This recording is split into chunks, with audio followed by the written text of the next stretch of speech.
Oh, bakit napatigil ka? Scroll na. Nagluluto lang ng tao dito eh. Wala ka namang matututunan dito eh. Nanonood ka lang.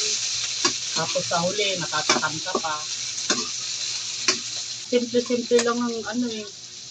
Oh. Yan lang. Lagay-lagay lang ng itlog. Oh. Oh. Tapos halo-halo.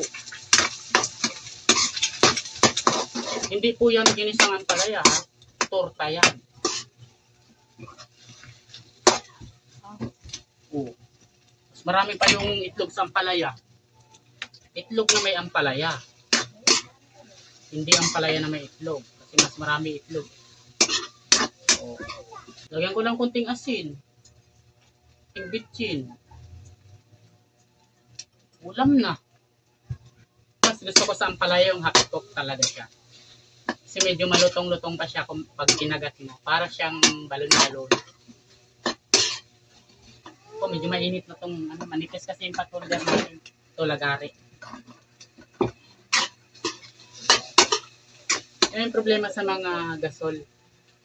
Yan o, dumudulas siya kapag ano, hinahalo mo yung ano.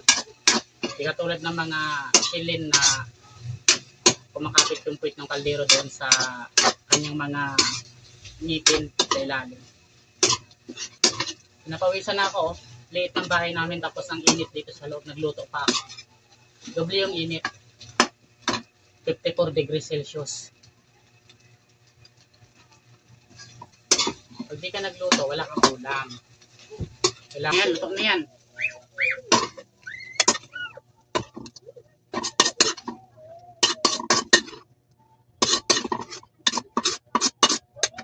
O baka sabihin nyo, hilaw. Yan nga, kinakain to ng hilaw, eh, sinasawsaw sa asin. Ito pa kayang niluto na.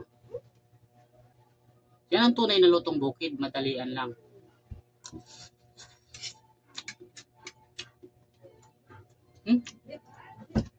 Sarap.